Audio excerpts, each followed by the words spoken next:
बहुत दिनों से मैं इम्यूनिटी पर वीडियो बना रही थी, तो फाइनली मेरे इम्यून सिस्टम ने देखो रिस्पांस दे दिया है मुझे। अभी मैं कुछ थोड़ी देर पहले जो है घास इकट्ठा कर रही थी, तो उस घास में जो है हनी बीज़ का घर था। हनी बीज़ मैं वो नहीं उन बीज़ की बात नहीं करूँगी जो शहद बनाती हैं। इसकी भी बहुत सारी वेराइटी होती है और इनकी भी अलग अलग फैमिलीज़ होती हैं, कुछ बड़ी होती है कुछ छोटी होती है। ये जो होती हैं ये आती हैं आपकी पेपर बेसपस, इनका नाम है इंग्लिश में, और इनको हम लोकल लैंग्वेज में राई बोलते हैं। ये जो मधुमक्खी होती हैं उनसे बहुत छोटी होती हैं, इनके पंख भी बहुत पतले से होते हैं और डार्क ब्लैक और येलो कलर में होती हैं। तो ये अक्सर का आपने देखा होगा आपके घरों के उस ऊपर छोटा सा छत्ता बनाती है, ठीक है, तो उसमें रहती हैं। तो ये घास घूस के बीच में भी होती है। तो आज मुझे जो है इन्होंने काटा, तो मैं कुछ टाइम से इसी पर तो वीडियो बनाई थी इम्यून सिस्टम पे। तो मुझे लगा कि मुझे ऐसे भी आज ये वीडियो जो है 2-3 दिन बाद रिलीज़ होगी, तो मुझे इम्यून सिस्टम के मैकेनिज़्म पर भी बात करनी थी। तो देखिए जब मुझे इस बीज ने काटा तो क्या हुआ मेरे हाथों पे, देखिए मैं मैकेनिज्म एक्शन बताती हूँ लाइव। जब मुझे इसने काटा तो सबसे पहले तो है कि मेरे ब्रेन को सिग्नल गया, तो मेरे हाथ में जो घास था वो छूट गया, ठीक है। जो हमारा न्यूरो सिस्टम होता है जो आपके एक्शन के प्रति रिएक्शन देता है वो हुआ। तो मेरे ब्रेन को सिग्नल पहुँचा कि मुझे किसी चीज़ से काटा और वहाँ से हाथ हटा लो, तो मेरा हाथ हट गया और वहाँ मेरे हाथ से घास भी छूट गया। तो देखिए ये जो एरिया आप दिख रहे हैं इसने यहाँ पर बाइट मारा, तो मैंने वहीं पर घास के वहीं साथ में भांग थी छोटी जैसी, तो मैंने वो जो है वो भांग लगवाई इस पर, क्योंकि भांग आपकी सीडेटिव होती है, ठीक है, बीड्स जिसको कहते हैं। और हमारे जो होते हैं थोड़ी बहुत लगी होती है जैसे नेचुरल तरीके से गांव में, तो वो लगाई है, उससे थोड़ी सी स्वेलिंग कम आई। लेकिन आप उस टाइम देखते हैं तो इसमें काफ़ी स्वेलिंग आई थी। और ये एरिया जो हो गया ना, ये देखिए बहुत ज़्यादा सख्त सा एरिया हो गया है जो जिस एरिया में इस बीज ने मुझे काटा। और इसकी स्वेलिंग यहाँ देखिए आगे तक हाथ तक आई है और इसमें अब बहुत ज़्यादा पेन हो रही है। अभी काट के इसको हाफ एंड आवर हुए हैं, तो मुझे बहुत पेन हो रहा है और इस एरिया में जलन सी हो रही है और यहाँ का जो टेम्परेचर है वो भी बहुत ज़्यादा हाई है।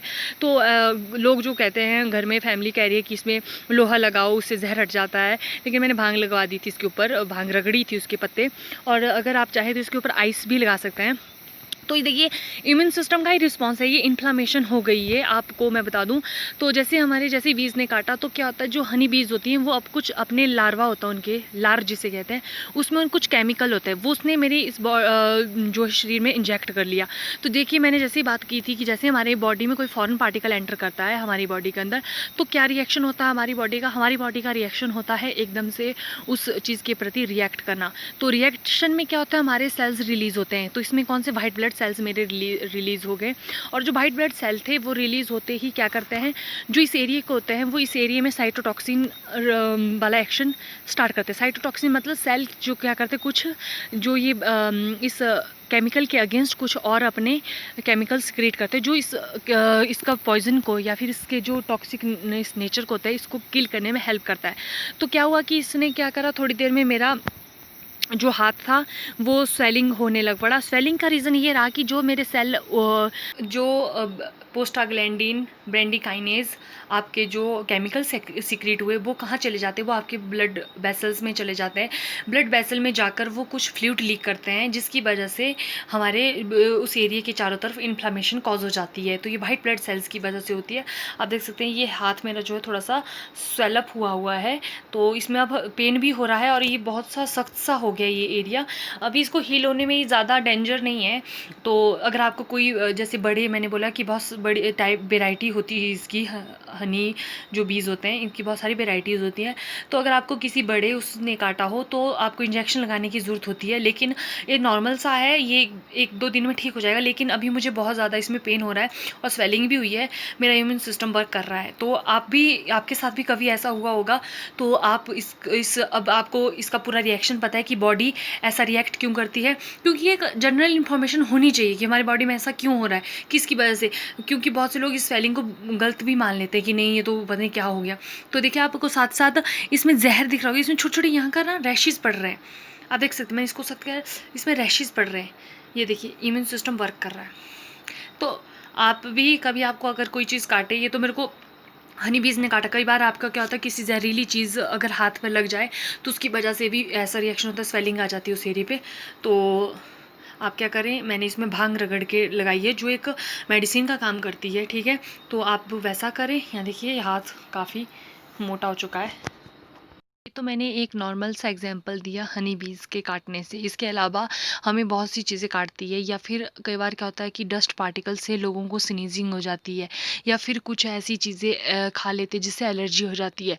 एलर्जी, स्नीजिंग, टेम्परेचर बॉडी का इंक्रीज़ होना, इन्फ्लेमेशन या स्वेलिंग, सूजन, जो ऐसी चीज़ें होती है, इचिंग, खुजली, ये सब चीज़ें इसी का ही इम्यून सिस्टम का ही रिस्पॉन्स होता है, जो बॉडी में आपको ये बताती है कि आपका इम्यून सिस्टम वर्क कर रहा है। इसके अलावा मैं आपको बात करती हूँ कि प्रॉपर जो तरीका होता है एक सेल को किल करने का, वो होता क्या है। जैसे मैंने बोला कि एक फॉरेन पार्टिकल जब बॉडी के अंदर एंटर करता है तो क्या करती है बॉडी, सबसे पहले उसको डिटेक्ट करती है कि ये क्या चीज़ आया है, क्योंकि वायरस के लिए अलग सेल्स हैं, बैक्टीरिया को मारने के लिए अलग सेल्स हैं, और फंजाई, फंगल इन्फेक्शन के लिए अलग सेल्स होते हैं। जिस तरह से मैंने आपको स्टार्टिंग में बताया था कि जिस तरह से हमारी डिफेंस मैकेनिज्म अलग अलग फोर्सेस पर डिपेंड करता है।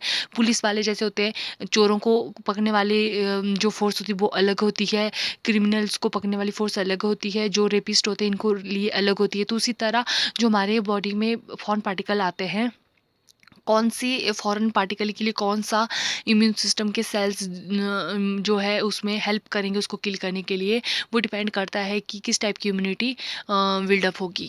तो जैसे मैंने बोला कि फॉरेन पार्टिकल बॉडी में एंटर किया तो उसके बाद हमारे सेल्स रिलीज होना स्टार्ट हो जाते हैं। तो सबसे पहले हमारी इनेट इम्यूनिटी एक्टिवेट हो जाती है।